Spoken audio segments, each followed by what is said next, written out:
Welcome to the Fade Podcast, world famous Jackson Wink MMA Gym. I'm your host, Juan Adams. We have our illustrious, decorated co-host here, Dr. Jeffrey Chavez, also a manager for many of the fighters. And in a rare occurrence, we've got another doctor here. We've got Doc Will Chandon here. We just go by Doc. That's what everyone here at the gym knows him as. But Doc Chandon has been there for most of the sparring sessions. He helps a lot of us in our mental preps before, after fights, how to deal with the highs and lows of your career. So, honored guest today, and we're happy to have him. Oh, thank you. Glad to be here. Give us a little pleasure. Got to give us a little bit about yourself. Sure. Yeah. It's. I was just saying, it's been a long and winding road to get to this place. So, I was an athlete in high school, and a couple years of community college, junior college, and I did okay. You know, I had reasonable physical skills, but it seemed like, especially in college, the harder I tried and the more I worked, the worse I did. Ooh. And so it was pretty humbling. But the cool thing, like many of these things kind of do, is it led me to a lifelong question: is what if it wasn't a physical thing? Because physically I could do what I needed to do. I was stronger than ever, and more flexible, and all those things. So if it wasn't a physical thing, it had to be the mental part. And so, yeah, that began a quest of what really makes people's lives change dramatically. What kind of thinking in particular can cause a huge shift in their thinking to where they're more effective, they're happier, more peaceful, more kind of centered in life. But the subset of that too was what would really make a difference in terms of how athletes performed. What does high performance athletics look like? And so that journey took me into a number of different places, kind of the search for the holy grail of the mental approach. And really back then there wasn't much sports psychology at all. And if there was, it was basically therapists who were sort of coming over to try to teach sort of the same ideas to athletes.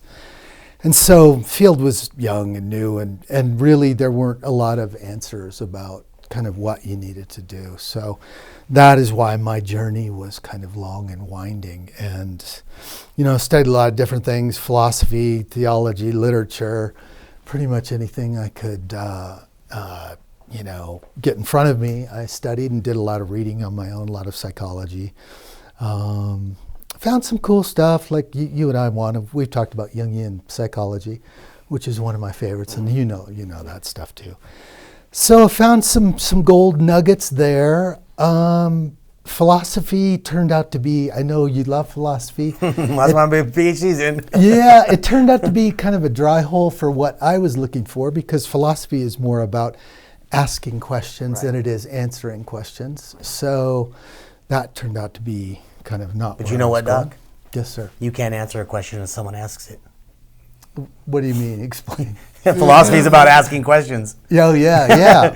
And you can't answer if you don't have a question asked. Yeah. So I'm just backing myself up here. Yeah, no, you're all good. I appreciate, I met Bridget, my wife, in an existentialism class. So I appreciate the value of philosophy. It just wasn't what I needed to find what really was the answer for me.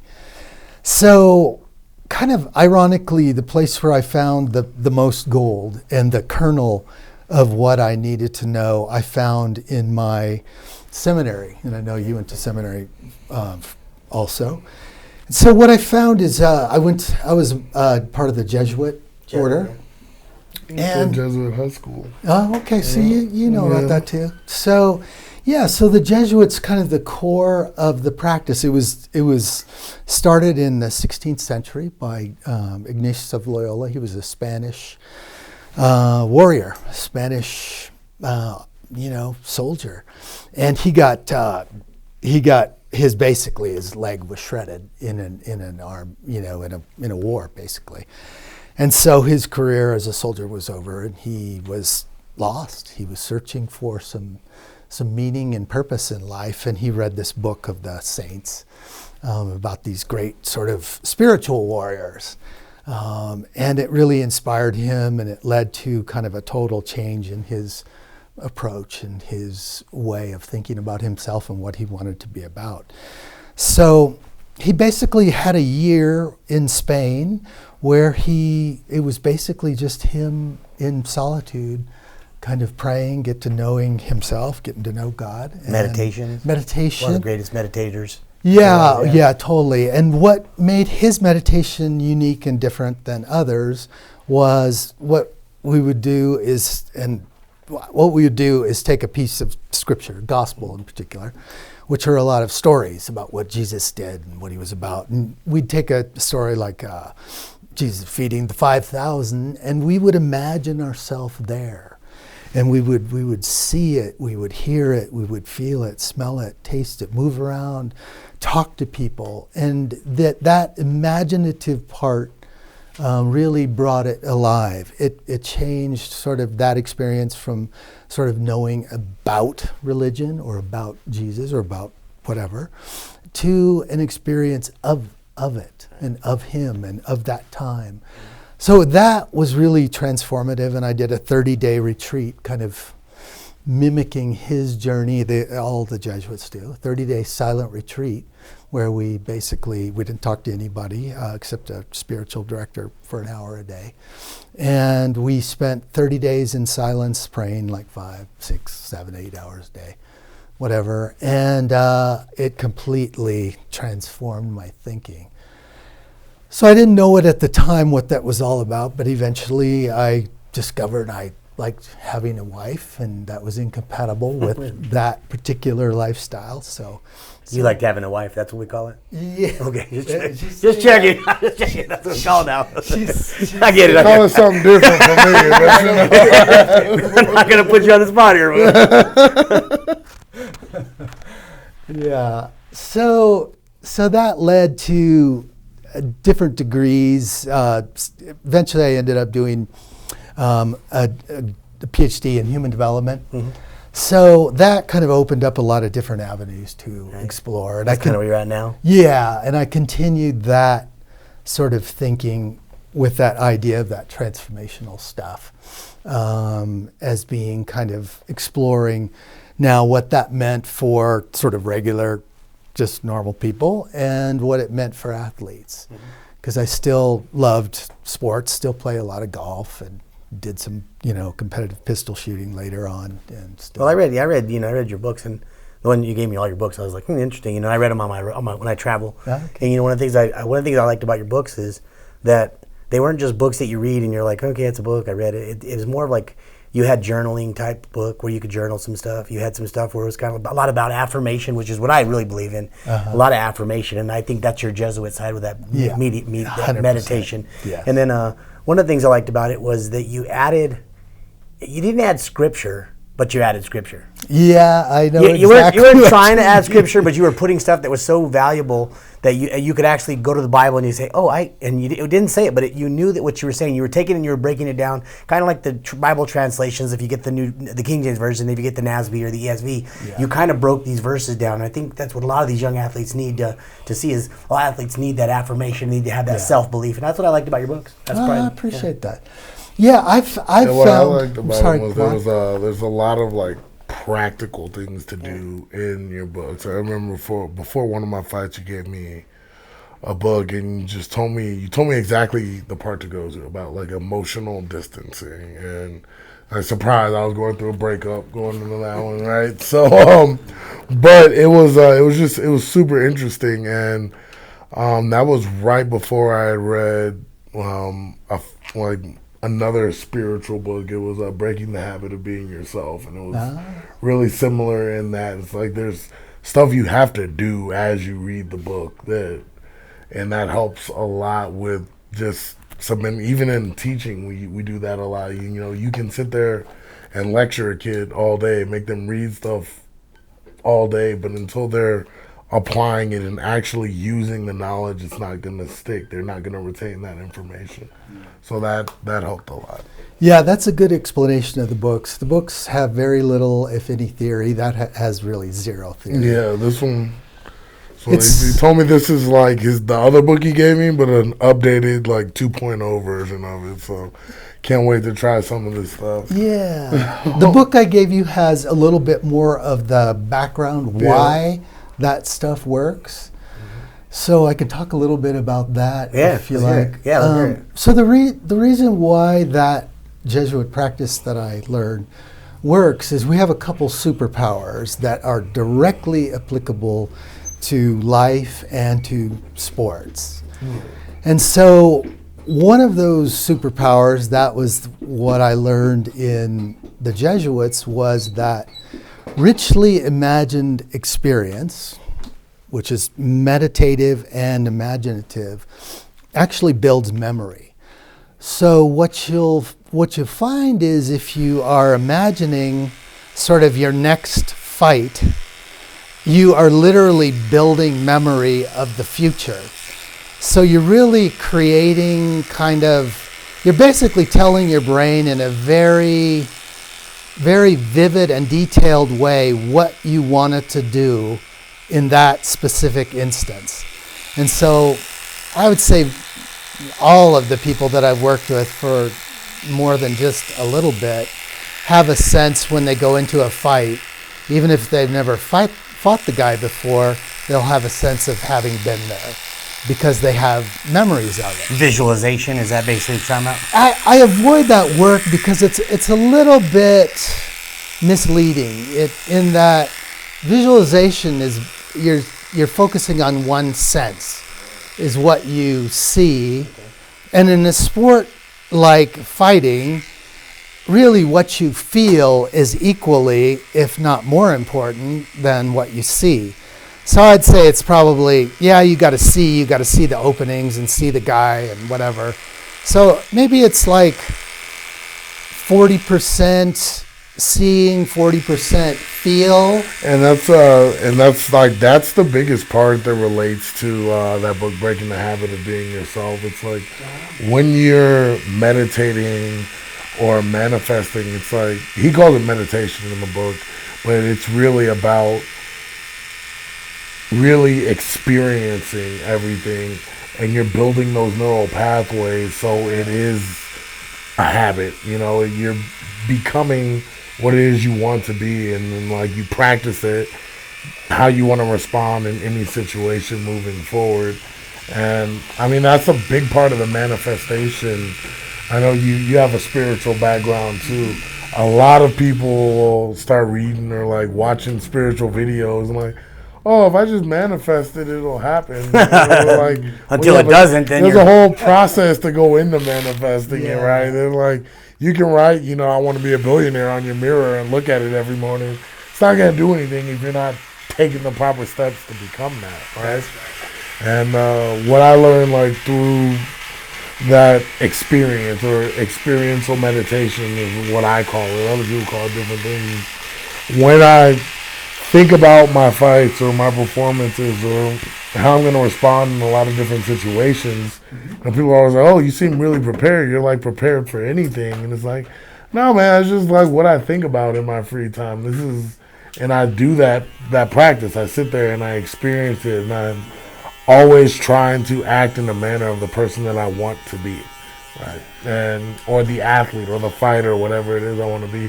But I apply it to multiple areas of life, and that's really a really big part of it. Yeah, good. That's beautiful, man. Yeah, I've always enjoyed our talks because they're wide-ranging and experiential at the same time. I mean, a couple points. One is the book feels, get back to Jeffrey's comment, the book feels spiritual because it is. Right. When we are deeply in meditation, it's really the same state of prayer. It's kind of this alpha deep state where the conscious mind is kind of quiet.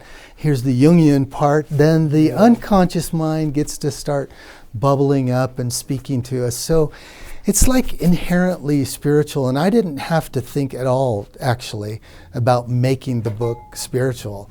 All I needed to do is focus on specific activities like you talked about, like self-image, for example. Right. If you're going to work on self-image, is what you were just talking about, there are specific ways of doing that. And so actually that leads me to one of our other superpowers, which is words. Words are an incredible superpower because words are memory. So if you, quick experiment, if you think about the word home and you say that word for a second, let it take you to where it takes you, or you say the word car and it takes you somewhere, or you say the word school, or you say the word love, that takes you somewhere else. Or if you say the word like struggle or pain, those take you somewhere else. Where did they take you? Home down in Houston, car, current car I drive. Love, pulled up blank, but that's all good. Yeah. All right. That's a different topic. That's a different conversation altogether. Struggle, is, my times with the UFC, and like various relationships that I've been in, just different hard times, but it's like hardwired, but each of those is a sensory experience. I remember what it smells like, what it feels like, the sounds that I hear around those things. And that's a part of memory a lot of people don't think about. That's why we stay away from the term visualization. Yeah. 'Cause that only focuses on, what you're seeing. Yeah, beautiful. Yeah, that's a great explanation of it. So we take advantage of that. You'll notice if you spent time with those words, they would have certain emotional and physical states associated with them. Struggle, probably different than maybe family, and love, maybe not so great for you. So it depends what our experience is, what those words mean. So what I have people doing in the meditation is to pick a word. Like for fighters, the word flow is almost always a very powerful and probably underused word. And so I'll have them doing their meditation, doing what I call mental practices. I'll have them doing that, but then using different words. And because of that superpower that our imaginative, what I call the artist mind, actually develops or builds memory, you will be taking a word like flow, building specific memories into that word, mental, physical, and emotional memories. And you'll really be training your brain what you want to have happen in different stages or different contexts of the fight. So maybe flow is more like you're just getting started with the fight, feeling the guy out, getting your range, just getting your timing. And then maybe you choose a word like work, which could mean I need to pressure this guy. I need to cause him to make mistakes. Or even a word like breathe. A big thing for athletes in high-paced sports like MMA is to build an unconscious habit of breathing. So all of those things make it very powerful and very practical in terms of changing kind of how you approach athletics. Same thing is true with people, in terms of life and just life things. We have to be careful of the language that we use and what we meditate on, because whatever we meditate on, our brain builds stronger and stronger and stronger memories. So and that's the challenge with PTSD, right, is people have very significant, painful, kind of life-altering memories, and it's like the invitation is to go back into that memory over and over and over again, right, which only makes it even more difficult. And that brings up that concept, neuro-linguistic programming, right? How words are so important, and this is what I stress all the time, not just with my students, but with my friends and friends. Like, stop using words incorrectly. Like, you got to know what a word actually means before you can use it. Otherwise, you're gonna associate that word with something that's completely off, and then you're gonna just look stupid when you're outside. But also with cognitive behavioral therapy, they do a lot of that work as well, where it's a lot of journaling, but it's when you feel something or when you feel something negative, you got to write out and get to the root of it so you can start to reprogram it. And that's something a lot of people use even now. Like when I would screw up, like I'm very hesitant to use the term like, oh man, like I am stupid, or like I am a screw up. I'll say like, no, I did something stupid, or it's like that action was screwed up, but I never say I am, because like that's programming me to label myself a certain way, which can then make me behave in a certain way, right? And that's a big part of language that people don't think about, just how powerful your words are, and I think even negative words can have a generally positive outcome if you have the conversation afterwards to clarify it. But if you just leave it on the negative thing, like, especially in my field, like working with kids, like, I'll never be like, oh, you're stupid, or like I'll be like, hey, stop acting like a dumbass, like, or stop doing stupid shit. But I'm never gonna say you are stupid, right? It's something. And then even if a kid is like a little lower on the intelligence scale, like, I tell kids all the time, I can work with dumb, I can't work with lazy, right?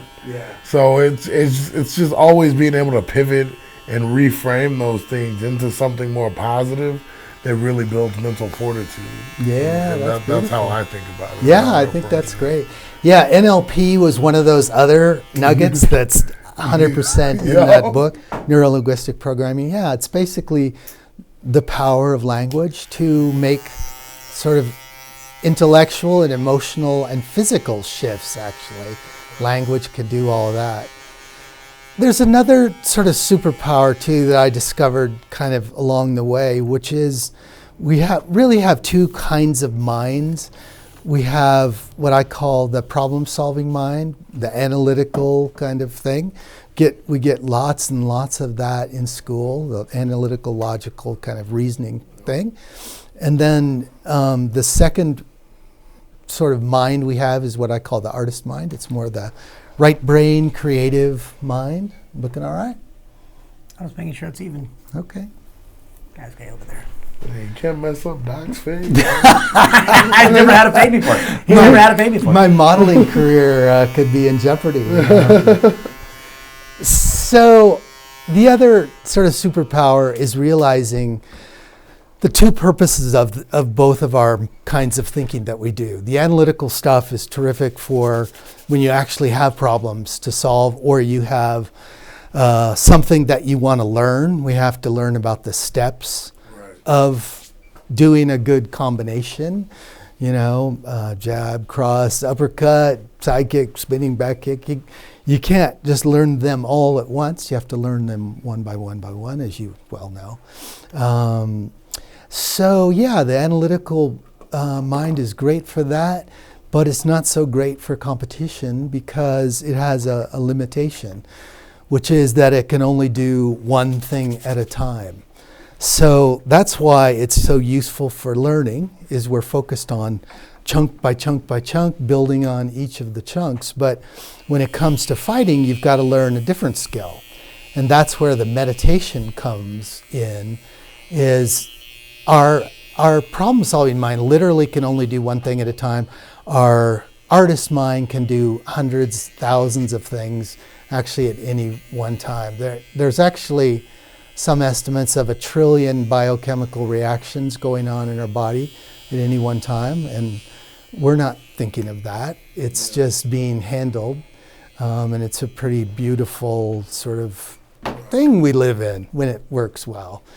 So yeah, the reason here's a quick example to show you kind of why our problem-solving mind is limited. If you think of counting from 1 to 10, you can just do it in your mind real quickly. 1, 2, 3, 4, 5, 6, 7, 8, 9, 10. So we do that easily, but if you try to count from 1 to 10 all at once, analytically or logically like we just did, how does that work? Like use all 10 numbers at the same time? Yeah, possible. It's impossible. Yeah, and that's because of the limit of our analytical there's some people in Albuquerque that walk around here talking to themselves that might be able to do it. We haven't figured that's a different skill set. Okay, just check. That's called schizophrenia. That's schizophrenia. Yeah. All 10 personalities are like, what do they want to say to him? Yeah. Everybody says one letter, or one number. When I go back to my own experience of college, trying harder, working harder, I was a very analytical guy, and all I was doing is doing more and more and more analytical thinking. So I needed to learn the idea of how to do this kind of meditation where it's more like driving a car, right? Where you just get in it, you just mindlessly put it in gear, look both ways. Your right foot's doing something, your left foot's doing something else, your right hand's doing.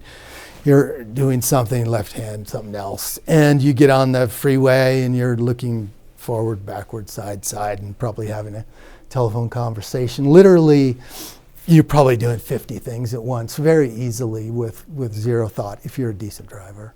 So that's kind of the key to becoming a great athlete is like a lot of the people are here because they were good.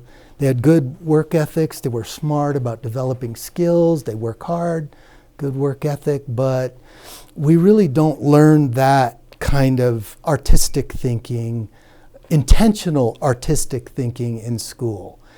You might teach some of your folks that stuff because you understand kind of Jungian stuff and, development and that sort of thing. But it's not something that's taught. So what I found and still find in most approaches to psychology and sports psychology, honestly, it's still pretty much problem-solving thinking, maybe with a little bit of visualization. But that's the difference, like if you go back to the scripture thing, that's the difference between knowing about scripture and having experienced it. Yeah. And that's why I could read your book and sort of know about you. Right. But to get to know you, we got to have lunch like we did. Like we did, yeah. Yeah. I learned more about that. That's one of the things I learned about you the most. Is like, because, when we deal with athletes, at the level we're at now, we deal with athletes, it's not too late, but it's almost too late. Because when you're dealing with an athlete who's already at the level, that means they've abandoned majority of what they should have learned in the past about how to be positive, how to think they can win, because most of them come in there thinking there's always a thought of loss. There's always a thought of loss, and you have to, as a true champion, like Frank Molinaro, he was an Olympian wrestler. You know Frank. Yeah. I mean, if you watch that guy before practice, after practice, during practice, he's constantly telling himself, "I'm the greatest."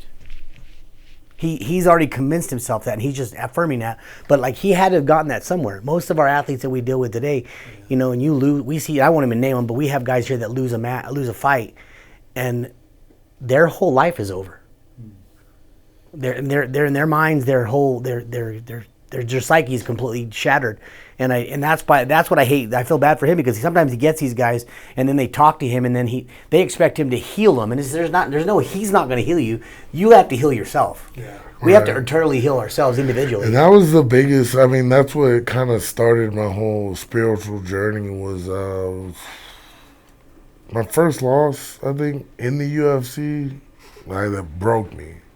The second loss in the UFC, I mean, I did not leave my apartment for 8 weeks. Like, I didn't leave. I had food ordered there. Like, I would walk to the door.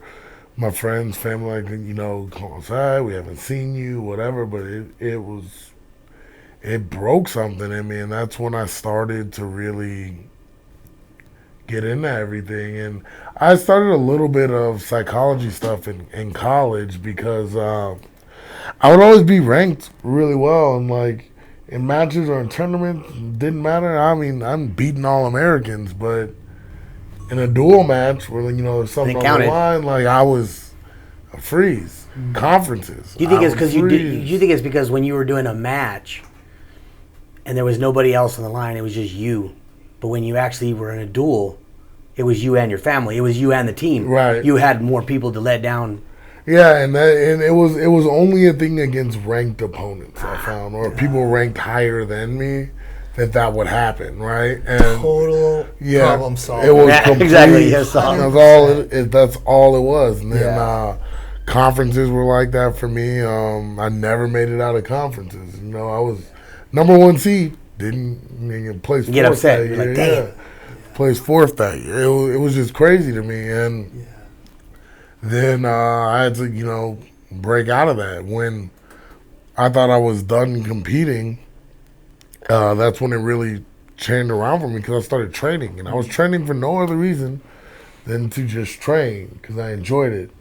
When I first started MMA, it was like, yeah, I would love to fight in the UFC. I would love to fight here and there. But I was like, I knew the process to get there. Yeah. And like, crazy for me, my career like skyrocketed way quicker than I thought it would. But that helped me a lot, because like I would go into regional fights at that time. I'm like, nobody here is on my level. Like, you're not me. There's no way I'm going to lose to you, because you're just not the same caliber athlete I am.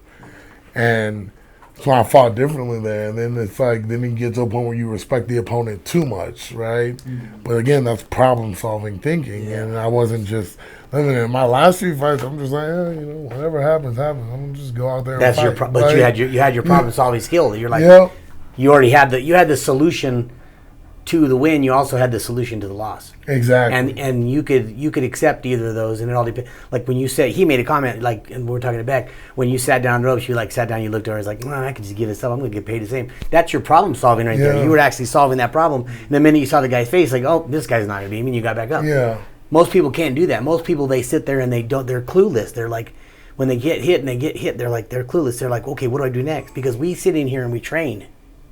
And I watch these guys spar. And they never compete. They just spar and they spar and they spar. And then they fight and they're like, it didn't go the way I thought. Of course it didn't go the way. Because you're telling that guy to take it easy on you in practice. Yep. You're never pushing yourself to the level of actually getting hit. And in bare knuckle, that's exactly what happens. Getting hit with a real fist. It takes you back to the days when you're in high school. Yep. You're like, oh my gosh, I just got hit with a real fist. Yep. This is a real deal. So it's different. It's a different experience. And then also, like, you had kind of said it when I teach, I incorporate, and I tell students all the time, and admin, I'm like, I'm not going to teach kids what to think. Like, I'm not here to indoctrinate kids. Right. I'm going to teach you how to think. Yeah. If you ask me a question, I'm probably going to follow it up with another question. Then I'm going to show you the resources to find the answer you're looking for. But I'm not going to just outright tell you anything, because then that's also building within you, like, oh, I can't do this on my own. I'm going to go find somebody else that knows more than me and have them give it to me, as opposed to me working for and finding an answer. Juan, but that's our society today. Yeah, it is. That's what we do. Everybody give, and then you're like, okay, what do I get my next gift? Yeah. When do I have to? What happens when you're out there by yourself and you have to actually be the one that's giving? Exactly. And you can't, and that's the biggest problem we have today. Yeah. So and that's one thing I really try to hammer into, anyone I work with, or my friends even, they come to me for like with their life problems. I'm like, look, man, we got to sit here and we're going to work through this, but I'm not going to just tell you. Because if I just tell you, there's a 90% chance you're not going to do it. Yeah. Like most people they're going to do what they're going to do anyway. I used to get mad at my dad. Because growing up, my dad's the smartest man I know, and my dad we used to get home, we're like, Dad, I need help here. He's like, see that, but he had a whole thing full of books, like encyclopedias, dictionaries, and he was like, there's your answer right up there. The best thing you do is go look it up. And I spent so many times looking at dictionaries that it changed my vocabulary, it changed my way of thinking.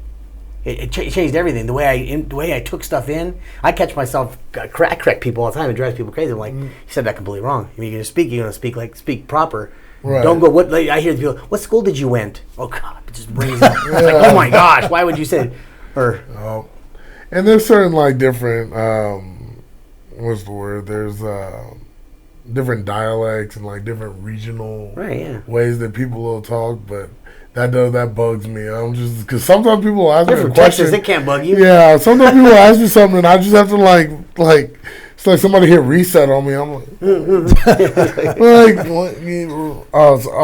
this okay, gotcha. But it's weird, and that it happens, and it's one of those things. Like the more you learn, or the more educated you get, it can get harder and harder to relate to people sometimes because, especially out here, like the average education level isn't very high. Oh yeah, I mean, and if they are high, they're still low education. Right. Well, the reason like somebody tried to argue with me the other day, like, well, Albuquerque has the most PhDs per capita. I'm like, okay, well, that's where you're wrong right there, because having a PhD doesn't mean you're intelligent. Smart. It means you were willing to do a lot of work for a really long time. But the reason Albuquerque has so many PhDs is because we have Sandia Laboratories right over here, and we have Los Alamos between us.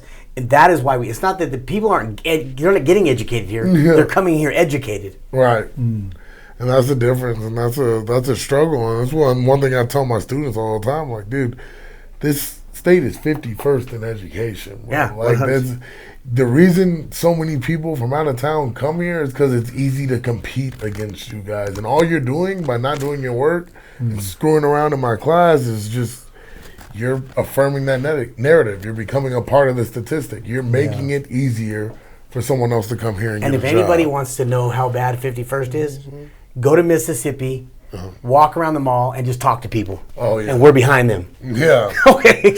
And that's where marrying your first cousin's legal. So yeah, exactly. I'm saying a lot. All right, so Doc, where can we find your book? And like, is there a website, Amazon? Like, I have a website. It's also on Amazon. Okay. So, yeah. Just search my name and. All right. If you're looking for that, it's Dr. William Chandon, Chandon. If you can't spell William, then you probably don't need to be reading this.